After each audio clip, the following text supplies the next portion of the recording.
Hello friends, welcome to Inspire Study. आज के इस क्लास में हम लोग बिहार पुलिस कांस्टेबल के लिए एनसीईआरटी को कवर करेंगे, जो आपके नए एग्जाम पैटर्न पर आधारित कंप्लीट आपके सार संग्रह आए हुए हैं और टॉपिक वाइज इसमें आपका प्रश्न इंक्लूड किया गया है, जो कि आपके एग्जाम पैटर्न है। तो इसके अकॉर्डिंग हम लोग सारी चीज़ों को कवर कर रहे हैं और प्रैक्टिस सेट और टेस्ट आपको डेली बेसिस पर कराए जा रहे हैं। अगर आप टेलीग्राम चैनल के साथ ऐड नहीं है तो वीडियो के डिस्क्रिप्शन बॉक्स में टेलीग्राम का लिंक डाला गया है, तो आप टेलीग्राम को ज्वाइन कर सकते हैं। इसका कंप्लीट आपको पीडीएफ रिवीजन के लिए आंसर टिक करके मिल जाता है। देखिए, कल मैंने 138 क्वेश्चन का बायो का क्वेश्चन कराया था, जो कि कंप्लीट आपके नए एग्जाम पैटर्न पर आधारित था।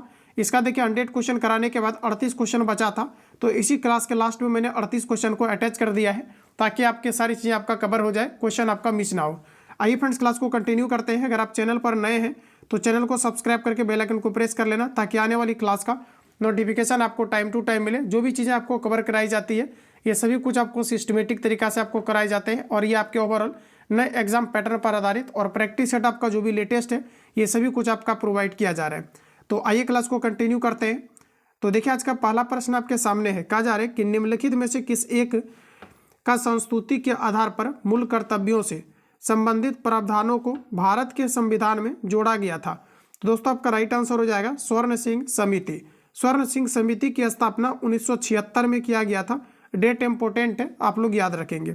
अगला क्वेश्चन है कि भारत के संविधान के अंतर्गत आर्थिक योजना विषय है। आर्थिक योजना जो है, इस पर आपका सेंट्रल गवर्नमेंट और स्टेट गवर्नमेंट दोनों कानून बना सकती है। तो आपका आएगा समवर्ती सूची के अंतर्गत वे सभी योजना जिस पर कि केवल स्टेट गवर्नमेंट कानून बनाती है, ये आपके राज्य सूची के अंतर्गत, और सेंट्रल गवर्नमेंट कानून बनाती है तो ये आपके संघ सूची के अंतर्गत। एक आपके होते हैं स्टेट जो है आपके अपशिष्ट सूचियाँ। तो ध्यान में रखेंगे कि जो भी अभी आपका लेटेस्ट अमेंडमेंट होगा तो ये सभी आपके जाएगा अपशिष्ट सूची के अंतर्गत। तो आप इसको जो है कवर करेंगे। आगे अगर क्वेश्चन मिलेगा तो इससे रिलेटेड हम लोग कवर करेंगे। चलिए, अगला क्वेश्चन कहा जा रहा है कि कल्याणकारी राज्य।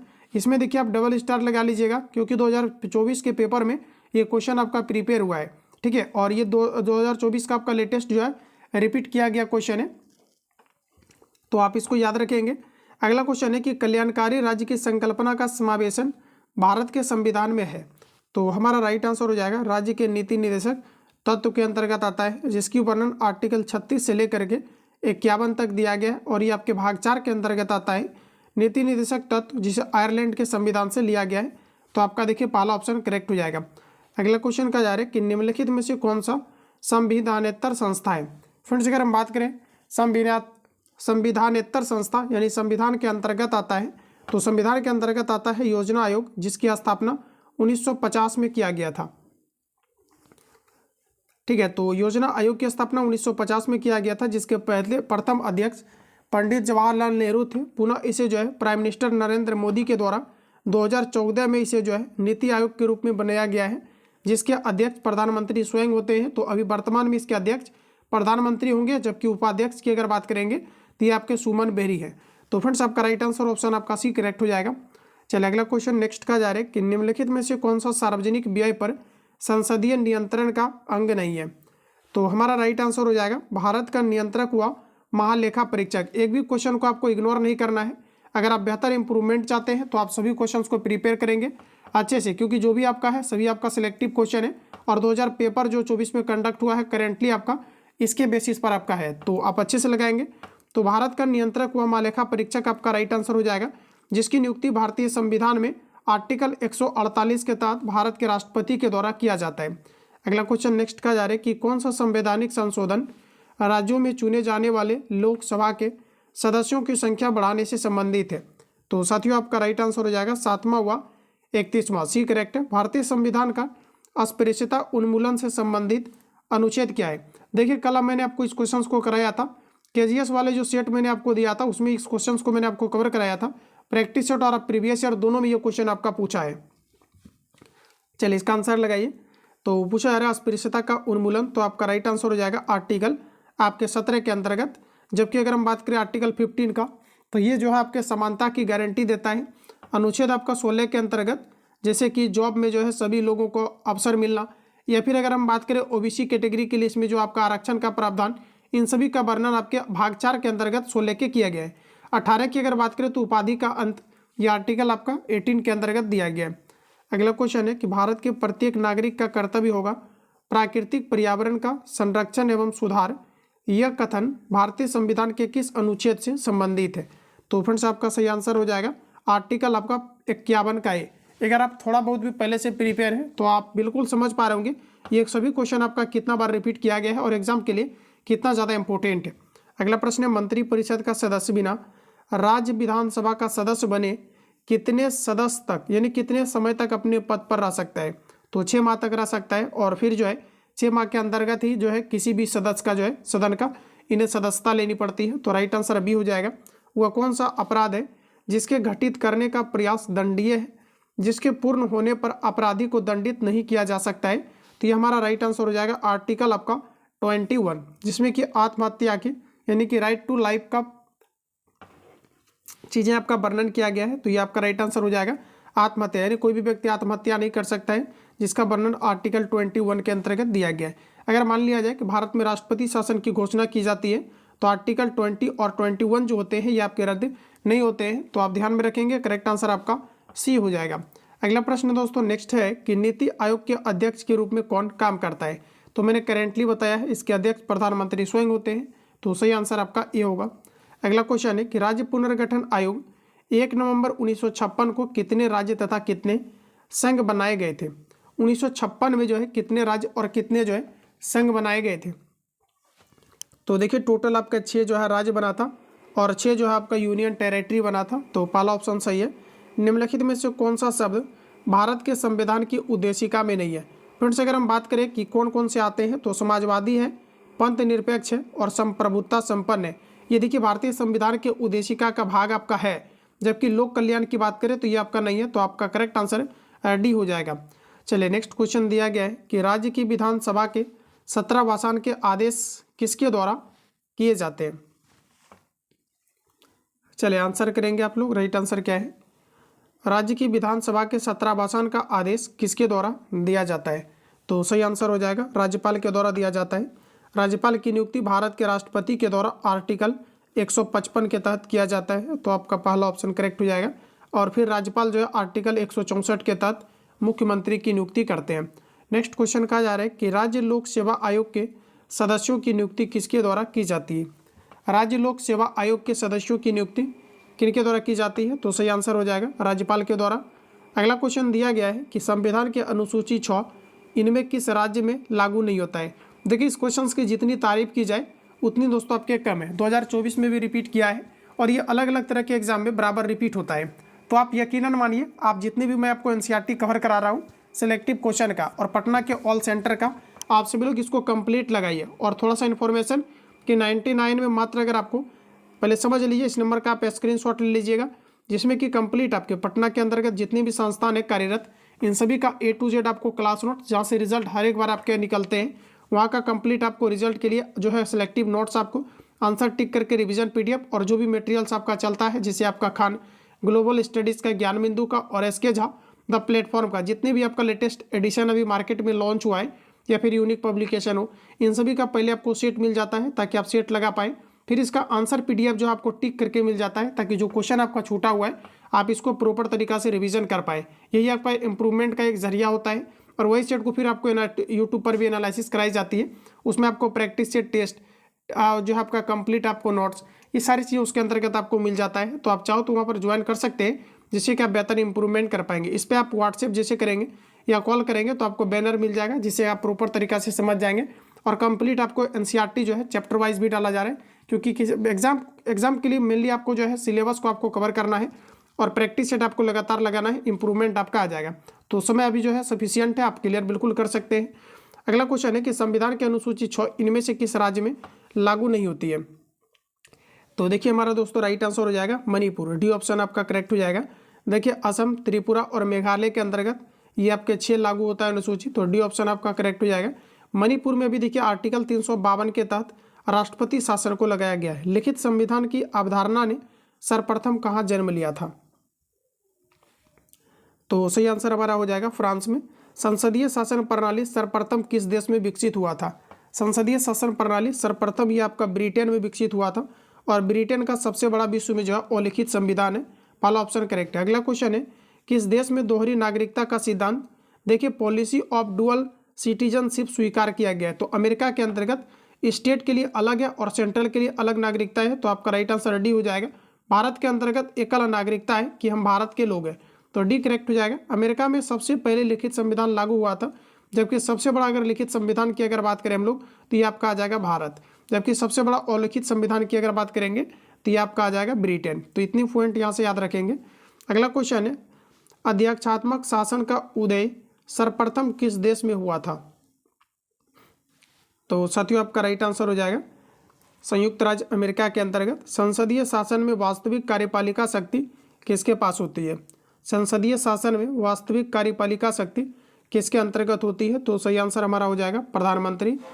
चलिए अगला क्वेश्चन नेक्स्ट का जा रहा है कि निम्नलिखित में से कौन भारत के राष्ट्रपति की इच्छा तक ही पद पर बने रह सकते हैं? यानी राष्ट्रपति जब तक चाहे तब तक पद पर रह सकता है। तो सही आंसर हो जाएगा आपका राज्यपाल, जिसकी नियुक्ति आर्टिकल 155 के तहत किया जाता है। भारत के अंतर्गत एक राष्ट्रपति होगा जिसकी वर्णन आर्टिकल 52 के अंतर्गत कहा गया है। राष्ट्रपति को शपथ आर्टिकल 60 के तहत और राष्ट्रपति पर महाभियोग की प्रक्रिया आर्टिकल 61 के तहत लगाई जाती है। चलिए इसके पहले एक छोटा सा इन्फॉर्मेशन, जैसा कि अगर आप बिहार पुलिस कांस्टेबल 2025 के लिए डेली अगर आपको टेस्ट लगाना है तो आप ज्वाइन कर सकते हैं, जिसमें कि आपको प्रैक्टिस सेट प्लस इसका रिवीजन पीडीएफ आंसर टिक करके गाइडलाइंस के तहत काफ़ी इंप्रूवमेंट के लिए आपका इंपॉर्टेंट सभी चीज़ें आपको selective notes A to Z आपका प्रोवाइड किया जा रहा है। तो इसमें आपके पटना के कार्यरत सभी संस्थान का ऑल सेंटर का notes plus revision PDF answer आपको टिक करके मिलेगा। जो यही अब मैं बार बार हाईलाइट करता हूँ, आंसर पीडीएफ आंसर आपको टिक करके मिलेगा, ताकि आप बुक खरीदेंगे तो उसमें भी आपको कंप्लीट लगाना है और पीडीएफ में भी आपको आंसर टिक करके मिल जाता है। तो डायरेक्टली आप चीज़ों को देखते जाएंगे और डेली आपको मॉक टेस्ट के रूप में लगाना है। तो बुक में अगर हम बात करें तो इसमें आपका देखिए लेक्चर वाला क्लास विज्ञान जी के नोट्स A to Z आपको यहाँ पर प्रोवाइड किया जा रहा है। और बुक की अगर बात करें तो जितने भी अभी आपका लेटेस्ट एडिशन लॉन्च हुआ है ये सारा कुछ आपको दिया जा रहा है। आप कहीं भी अगर आपका जो भी बुक है या फिर आपका नोट्स है तो ये सभी आपके चलते रहेगा अभी से आपका एग्जाम तक। तो इस नंबर का स्क्रीनशॉट करके आप कॉल या SMS करके इंक्वायरी लेंगे। चलिए फ्रेंड्स अगला क्वेश्चन देखते हैं। नेक्स्ट क्वेश्चन कहा जा रहा है कि जिला कलेक्टर किस अधिकारी के अधीनस्थ कार्य करते हैं? देखिए जो आपका जिला कलेक्टर होते हैं, डिस्ट्रिक्ट मजिस्ट्रेट होते हैं, ये जो है किस अधिकारी के अधीनस्थ काम करते हैं? तो सही आंसर हमारा राइट आंसर हो जाएगा ये आपका भंगायुक्त के अधीन काम करते हैं। तो सही आंसर आपका सी हो जाएगा। जिला कलेक्टर किस अधिकारी के अंतर्गत कार्य करते हैं? तो आपका राइट आंसर यहाँ पर सी हो जाएगा। भारतीय संविधान के किस अनुच्छेद में राज्यों द्वारा प्राथमिक शिक्षा मातृभाषा में दिए जाने का प्रावधान किया गया है? तो ये हमारा राइट आंसर हो जाएगा आर्टिकल 350A के अंतर्गत दिया गया है। जबकि अनिवार्य शिक्षा का प्रावधान आर्टिकल 21 के अंतर्गत कहा गया है कि 6 से लेकर के 14 वर्ष बच्चों के लिए अनिवार्य शिक्षा का प्रावधान। आर्टिकल 24 में ये कहा गया है कि 14 से कम उम्र के बच्चों को किसी भी कल कारखाने में नहीं लगाया जा सकता है। तो ये 3 इंपॉर्टेंट आपके आर्टिकल्स हैं। चलिए अगला क्वेश्चन नेक्स्ट दिया गया है कि भारत के प्रधानमंत्री डैश की अनुशंसा पर लोकसभा को भंग कर सकता है? अच्छा, लोकसभा को भंग कर सकता है तो सही आंसर हमारा हो जाएगा राष्ट्रपति की अनुशंसा पर, बी करेक्ट हो जाएगा। भारत सरकार में सर्वोच्च शासकीय अधिकारी कौन है? तो देखिए आपका सही आंसर हो जाएगा भारत के मंत्रिमंडल सचिव। भारत सरकार में सर्वोच्च शासकीय अधिकारी क्या है? तो भारत के मंत्रिमंडल सचिव, करेक्ट आंसर आपका सी होगा। चलिए अगला क्वेश्चन देखते हैं। नेक्स्ट हमारा दिया गया है, अब देखिए यहाँ से आपके आर्टिकल्स के कुछ क्वेश्चन आपका शुरू हो रहा है, जो कि आर्टिकल आपका 3 से 4 क्वेश्चन 2 से 3 क्वेश्चन तक हर एक शिफ्ट में आ रहे थे। तो यहाँ से आपका इंपॉर्टेंट NCERT के बेसिस पर आपका आर्टिकल खत्म होगा। भारतीय संविधान के 8वें अनुच्छेद में कौन सी भाषा वर्ष 2023 में जोड़ी गई? तो देखिए अगर हम बात करें तो आपका राइट आंसर हो जाएगा संथाली को जोड़ा गया है, डी ऑप्शन आपका करेक्ट हो जाएगा। अभी देखिए टोटल 22 भाषा को मान्यता प्राप्त है ऑफिशियली आपका, जो कि 8वीं अनुसूची के अंतर्गत आपकी आती है। चलिए अगला क्वेश्चन नेक्स्ट दिया गया है, भारतीय संविधान के किस अनुच्छेद में अनुसूचित जनजातियों के लिए राष्ट्रीय आयोग का प्रावधान है? तो देखिए आपका सही आंसर हो जाएगा अनुच्छेद 338A। अगला क्वेश्चन नेक्स्ट का जा रहा है कि भारतीय संविधान के किस अनुच्छेद में प्रेस की स्वतंत्रता दी गई है? डबल स्टार लगाएंगे, क्वेश्चन आपका रिपीट हुआ है। तो देखिए आपका सही आंसर हो जाएगा आर्टिकल आपका 19A के अंतर्गत प्रेस की स्वतंत्रता का प्रावधान किया गया है। आर्टिकल 19 के अंतर्गत टोटल 6 प्रकार के फंडामेंटल राइट की चर्चा की गई है। तो डी ऑप्शन आपका यहाँ पर करेक्ट हो जाएगा। चलिए अगला क्वेश्चन कहा जा रहा है कि लोकसभा में राज्यों को किस आधार पर सीटें आवंटित होती है? लोकसभा में राज्यों को किस आधार पर सीटें आवंटित करी जाती है? तो जनसंख्या के हिसाब से। जैसे कि 2026 तक जो है इसमें सीटों को ना बढ़ाया जाएगा, जो कि आपके 1991 वाला जो है जनसंख्या के आधारित है। तो आपका राइट आंसर आपका ए वाला करेक्ट हो जाएगा। अगला क्वेश्चन नेक्स्ट कहा जा रहा है कि सर्वोच्च न्यायालय में न्यायाधीश नियुक्त होने के लिए व्यक्ति को कम से कम कितने वर्ष तक उच्चतम न्यायालय का एडवोकेट होना चाहिए। तो फ्रेंड्स एग्जाम के लिए इंपॉर्टेंट है, बी ऑप्शन आपका करेक्ट हो जाएगा। और देखिए ना भी कुछ करो तो ये जो आपको नोट्स हम कवर करा रहे हैं इसको कंप्लीट आप जरूर ले लेना, ताकि आप प्रॉपर तरीका से जो आपका सिलेबस है एनसीईआरटी आपका कवर हो जाएगा। जैसे कि आप टेस्ट या कुछ भी लगाएंगे तो यही आपके एग्जाम में भी परफॉर्मेंस रहेगा। यहाँ से आपकी पूरी चीज़ें आपका जो है चैप्टर वाइज आपका जो ऑफिशियली सिलेबस अभी एग्जाम पैटर्न है इसके बेसिस पर आपका कंप्लीट हो जाएगा, नहीं तो फिर आपको पता ही नहीं चलेगा आप कौन से टॉपिक को कवर कर रहे हैं और आपके सिलेबस में क्या दिया गया है। सर्वोच्च न्यायालय में न्यायाधीश की नियुक्ति होने के लिए व्यक्ति को कम से कम कितने वर्ष तक उच्चतम न्यायालय का एडवोकेट होना चाहिए। तो बी आपका करेक्ट हो जाएगा। किस संशोधन विधेयक द्वारा भारतीय संविधान में नागरिकों के मूल कर्तव्यों को शामिल किया गया है। तो देखिए आपका यहाँ पर राइट आंसर हो जाएगा ऑप्शन नंबर ए 42वां संविधान संशोधन के तहत, जिसे कि मिनी संविधान भी कहा जाता है। 42वां संविधान संशोधन 1976 में हुआ था।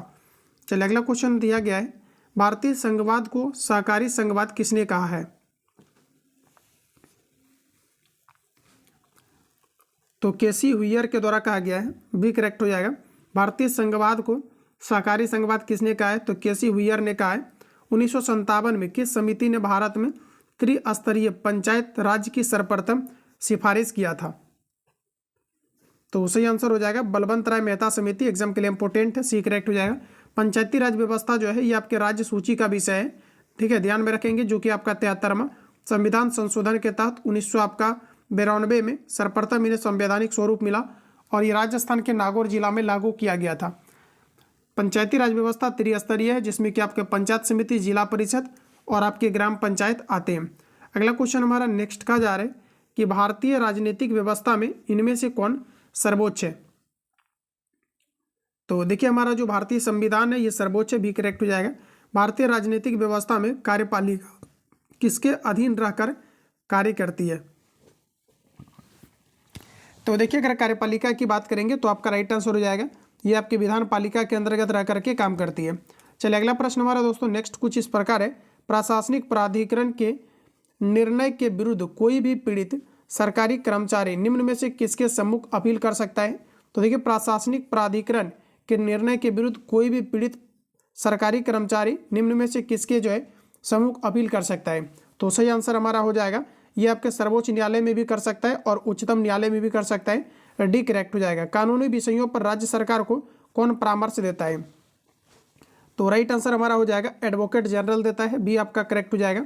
नेक्स्ट क्वेश्चन है कि सरकार का कार्यकारी अध्यक्ष यानी संवैधानिक प्रमुख कौन होते हैं। सरकार का कार्यकारी अध्यक्ष संवैधानिक जो प्रमुख होते हैं ये फ्रेंड्स आपके होते हैं राज्यपाल। तो बी आपका सही हो जाएगा, जिसकी नियुक्ति आर्टिकल 155 के तहत किया जाता है। तो सरकार का कार्यकारी अध्यक्ष संवैधानिक प्रमुख कौन होता है, तो आपका राइट आंसर हो जाएगा 155 के तहत राज्यपाल।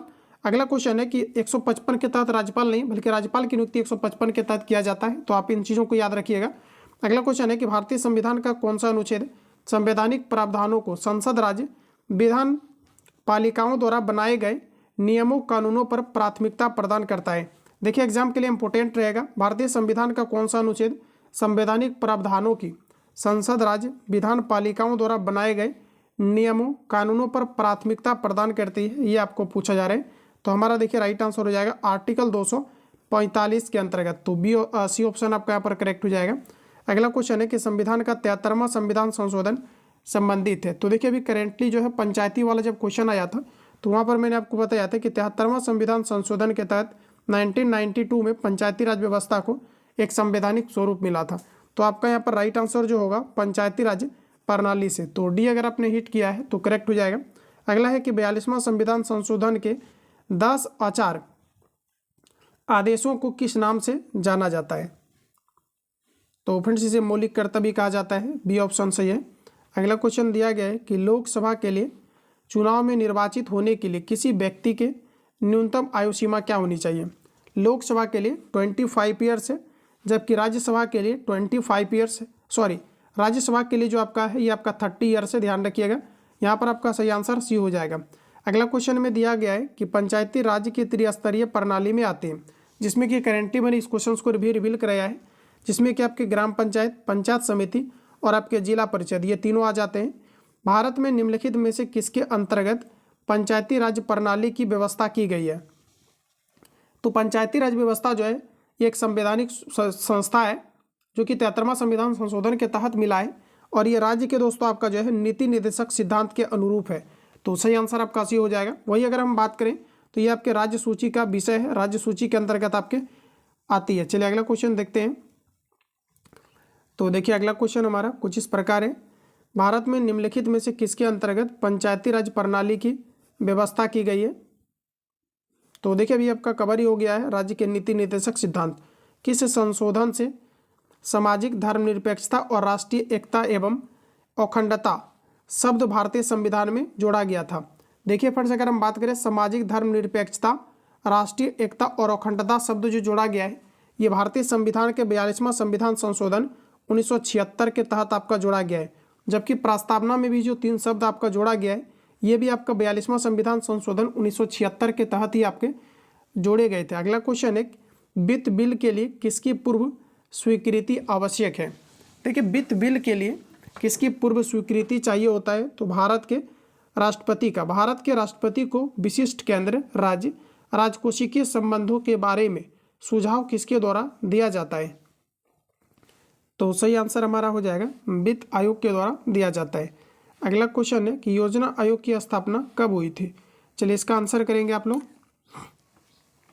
तो साथियों अगर हम बात करें योजना आयोग की स्थापना तो 1950 में हुआ था, लेकिन यहाँ पर देखिए पूरी तरीका से क्वेश्चन में आपको फंसाने का प्रयास किया गया है।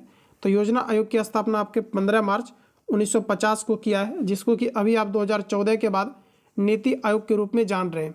अगला क्वेश्चन हमारा नेक्स्ट दिया गया है, प्रश्न कहा जा रहा है कि निम्नलिखित में से कौन सा विषय समवर्ती सूची में आता है? तो देखिए आपका शिक्षा पर जो है सेंट्रल गवर्नमेंट और स्टेट गवर्नमेंट दोनों कानून बनाती है, तो इस प्रकार से आपका राइट आंसर बी हो जाएगा। तो फ्रेंड्स देखिए कल जो है वो सेशन आपका खत्म हो गया। अब नेक्स्ट सेशन जो है आपका कल क्वेश्चन 138 तक में मैंने जो है 100 क्वेश्चन तक आपको कवर करा दिया था।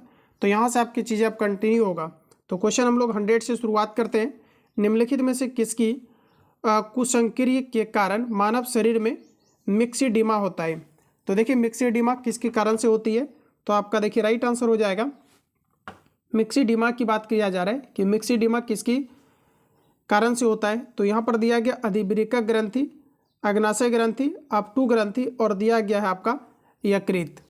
तो देखिए आपका राइट आंसर हो जाएगा ये आपके अपटू ग्लैंड के कारण से मिक्सिडीमा होता है। तो राइट आंसर आपका डी हो जाएगा। अगला क्वेश्चन है कि पीनियल ग्रंथि कहाँ पर होती है? तो देखिए पीनियल ग्रंथि जो होता है ये मस्तिष्क में पाई जाती है। तो सही आंसर आपका बी हो जाएगा। बायो का देखिए आपका 11 से आपके 14 क्वेश्चन तक आपका हर एक बार इसका जो है पूछा जाने का वेटेज रहा है। तो आप बायो को अच्छे तरीक़ा से कवर कराएंगे और साइंस में मुझे पूरी तरीक़ा से अच्छे से पकड़ है, तो मैं आपको कम्प्लीटली जो है बेहतर तरीक़ा से आपको कवर कराऊंगा, जो कि आपके कंप्लीट प्रीवियस ईयर के अकॉर्डिंग आपके पूछे गए। अगला क्वेश्चन है कि निम्नलिखित में से कौन सी अंतःस्रावी ग्रंथि पीयूष ग्रंथि से स्वतंत्र कार्य करती है? तो देखिए आपका कौन सा ऐसा अंतःस्रावी ग्रंथि है जो पीयूष ग्रंथि से, जिसे मास्टर ग्रंथि भी कहा जाता है, जिसे पिट्यूटरी ग्लैंड भी कहा जाता है? तो आपका राइट आंसर हो जाएगा ये आपके प्रावटू ग्रंथि है। और बात करें हम लोग कि कौन सा ऐसा ग्रंथि है जो कि आपके अंतःस्रावी और बहिःस्रावी दोनों है, तो फ्रेंड्स याद रखना ये आपके अग्नाशय ग्रंथि होता है। मनुष्य में सबसे अधिक जो है आपका सबसे बड़ी ग्रंथि कौन सा है? तो मनुष्य के अंतर्गत सबसे बड़ी ग्रंथि जो होता है यकृत होता है, और दूसरी सबसे बड़ी जो ग्रंथि होता है ये आपके अग्नाशय होता है। तो राइट आंसर आपका बी हो जाएगा। अगला क्वेश्चन है कि निम्नलिखित में से कौन सी ग्रंथि अश्रु यानी कि टीयर स्रावित करता है? तो देखिए अश्रु यानी कि आंसू का स्राव जो करता है ये आपका लैक्राइमल होता है या लैक्रिमल कहते हैं। करेक्ट आंसर आपका ए हो जाएगा। मादा जनन हार्मोन क्या है?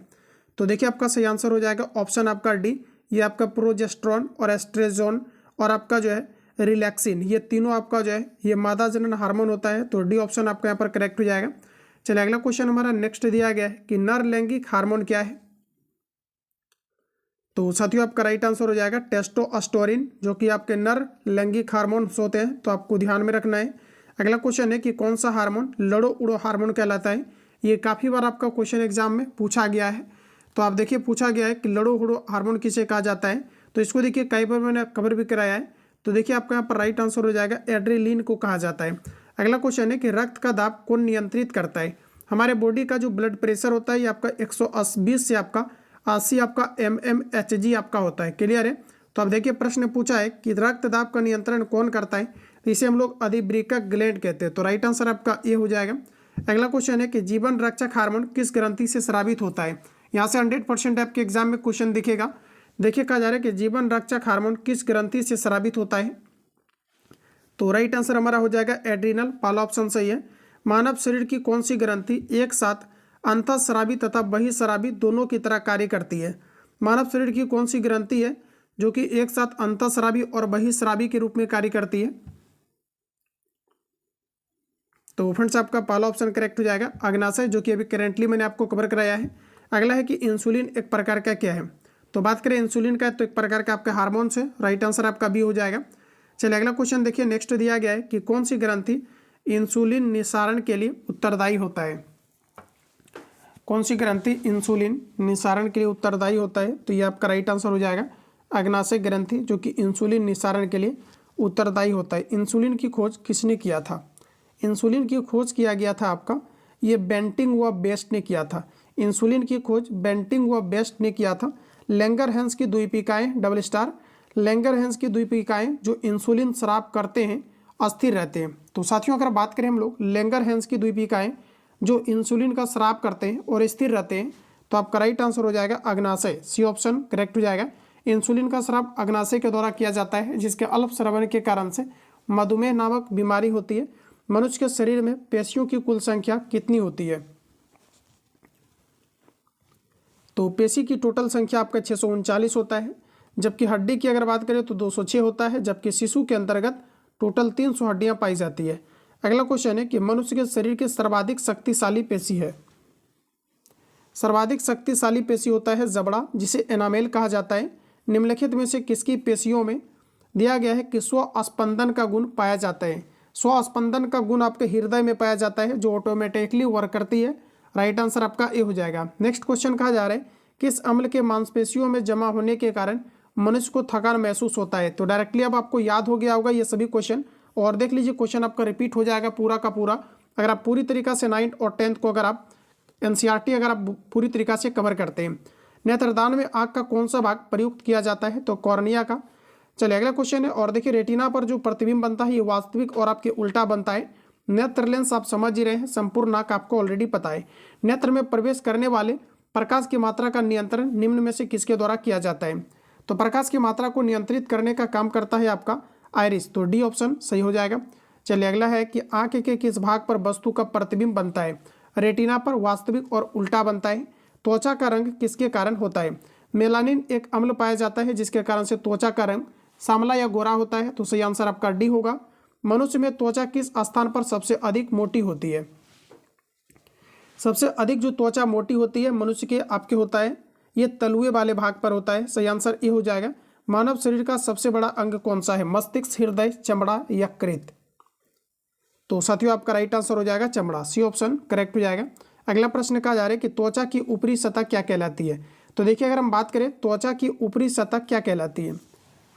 देखिए त्वचा जो है आपका एपिडर्मिस, डर्मिस और आपके जो है प्रोडर्मिस कहलाती है। त्वचा 3 परत से घिरी हुई होती है, जिसमें कि सबसे ऊपरी परत की यहाँ पर बात हो रही है। तो आपका राइट आंसर हो जाएगा एपिडर्मिस, पहला ऑप्शन आपका करेक्ट हो जाएगा। क्लियर है। चलिए अगला क्वेश्चन है, पूछा जा रहा है कि कशेरुकी जंतु के शरीर का सर्वाधिक कठोर भाग होता है। देखिए कशेरुकी जो है जंतु के शरीर का सर्वाधिक कठोर भाग होता है। तो राइट आंसर हमारा हो जाएगा इनेमेल। मानव शरीर का कौन सा अंग दिया गया है कि जो है आपका पुनरुद्ध भवन को प्रदर्शित करती है। तो फ्रेंड्स आपका राइट आंसर हो जाएगा यकृत, जो कि पुनः आपका जो है टूटता और जुड़ता है। अगला प्रश्न कहा जा रहा है किसी प्रणाली के शरीर के समस्त कहा जा रहा है कि समस्त भार डैश अधिकांश होता है। समस्त भार पूछा जा रहा है कि डैश अधिकांश होता है। कहा जा रहा है कि किसी प्राणी के शरीर के दिया गया है कि संपन्न भार का अधिकांश भाग डैश होता है। यानी शरीर का जो संपन्न भाग का कौन सा भाग है जिसका कि अधिकांश होता है। तो क्वेश्चन आपका इस प्रकार से है, तो राइट आंसर आपका हो जाएगा जल, क्योंकि हमारे बॉडी के अंतर्गत जल अधिकतम मात्रा में पाए जाने वाले कंपाउंड से। और अगर तत्व की आप बात करें तो ऑक्सीजन आपका यहाँ पर राइट आंसर हो जाता। चलिए नेक्स्ट क्वेश्चन हमारा, तो अगला क्वेश्चन देखिए नेक्स्ट कहा जा रहा है कि मानव शरीर की सबसे बड़ी कोशिका कौन सी है। साथियों हमारा राइट आंसर हो जाएगा ऑप्शन ए स्नायु कोशिकाएं, जो मानव शरीर की सबसे बड़ी कोशिका है। मानव शरीर में अनिवार्य अमीनो अम्ल की संख्या क्या है? तो कल भी मैंने बताया एसेंशियल अगर पूछेगा तो 10 होगा। 10 आपका नॉन एसेंशियल होता है, जो कि मल मूत्र के रास्ते बाहर निकल जाता है। एसेंशियल यानी आवश्यक पूछा है तो राइट आंसर आपका बी हो जाएगा। हमारे बॉडी के अंतर्गत टोटल 30 अमीनो अम्ल पाए जाते हैं, जिसमें कि 10 नॉन एसेंशियल होता है। अगला प्रश्न हमारा नेक्स्ट है कि मानव शरीर का सामान्य तापमान कितना होता है? सेल्सियस में 36.6 डिग्री सेल्सियस होता है, लेकिन मजबूरी में 36.9 लगाना है यहाँ पर। और अगर आपको फ़ारेनहाइट में पूछा जाता है तो 98.6 डिग्री फ़ारेनहाइट होती है। तो राइट आंसर आपका भी करेक्ट होगा। अगला क्वेश्चन है कि महिला के मानव मस्तिष्क लगभग कितने ग्राम का होता है? चलिए, महिला का मानव मस्तिष्क का वजन लगभग कितने ग्राम का होता है? तो हमारा राइट आंसर हो जाएगा 1350 ग्राम का होता है। तो पहला ऑप्शन करेक्ट हो जाएगा। एक रासायनिक पदार्थ जो रक्त का थक्का बनाता है, वह रासायनिक पदार्थ जो रक्त का थक्का बनाता है, इसे विटामिन के कहा जाता है। ऑप्शन के अकॉर्डिंग हमारा राइट आंसर हो जाएगा इसे फिलोक्विनोन कहा जाता है। एक रासायनिक पदार्थ है जो रक्त को थक्का बनाता है। तो पहला ऑप्शन सही है। अगला क्वेश्चन नेक्स्ट दिया गया है, देखिए नेक्स्ट क्वेश्चन कहा जा रहा है कि निम्नलिखित में से कौन सी मानव हार्मोन में आयोडीन मिश्रित होता है? तो देखिए आयोडीन आपका होता है थायरॉक्सिन में, तो डी सही है। ईसीजी का प्रयोग किसकी गतिविधि दर्ज करने के लिए किया जाता है? ईसीजी का प्रयोग किसकी गतिविधि को दर्ज करने के लिए प्रयोग किया जाता है? तो सही आंसर हो जाएगा आपका मांसपेशियों का पता लगाया जाता है। तो डी ऑप्शन यहाँ से आपका करेक्ट हो जाएगा। ठीक है, पूछा है कि ईसीजी का प्रयोग किसकी गतिविधि को जांच करने के लिए किया जाता है? तो डी ऑप्शन आपका करेक्ट हो जाएगा। अगला क्वेश्चन दोस्तों नेक्स्ट हमारा दिया गया है, कहा जा रहा है कि मानव में श्वेत कणों यानी WBC का व्यास लगभग कितना होता है? WBC का जो व्यास होता है ये लगभग आपका 0.007 mm होता है। WBC का जीवन काल 1 से 4 दिन का होता है। ठीक है, अगला क्वेश्चन है कि मानव शरीर में बॉडी का सेना जो है ये WBC को ही कहा जाता है। मानव शरीर में निम्नलिखित भागों में से किस एक में शुक्राणु डिंब को निषेचित करता है? तो देखिए फर्टिलाइज जो करने का काम करता है ये फ्रेंड्स आपके कहाँ पर किए जाते हैं? ऑप्शन सामने है आपका। करेक्ट आंसर हमारा हो जाएगा डिंब वाहिनी में। ऑप्शन आपका बी करेक्ट है। अगला क्वेश्चन है कि मानव मस्तिष्क के निम्नलिखित भागों में से कौन सा एक पूछा जा रहा है कि निगरण और उल्टी का नियमन केंद्र है? तो देखिए निगरण और उल्टी का नियंत्रण केंद्र यानी वोमिटिंग को जो कंट्रोल करता है ये हमारे बॉडी का जो आपका मेंडुला ऑब्लोंगेटा होता है ये आपके कंट्रोल करता है। तो सही आंसर आपका सी हो जाएगा। तो साथियों मिलते हैं हम लोग नेक्स्ट क्लास में, तब तक के लिए जय हिंद। अगर आप चैनल पर नए हैं तो चैनल को सब्सक्राइब करके बेल आइकन को प्रेस कर लेंगे ताकि आने वाली क्लास का नोटिफिकेशन आपको टाइम टू टाइम मिले। तो फाइनली आपका एनसीईआरटी का आपका सेशन खत्म होता है। मिलेंगे हम लोग नेक्स्ट क्लास में। शाम तक संभवतः को कोशिश किया जाएगा कि आपका टेस्ट या प्रैक्टिस सेट आपको कवर करा दिया जाए। तो मिलेंगे नेक्स्ट क्लास में, तब तक के लिए जय हिंद, बेस्ट ऑफ लक।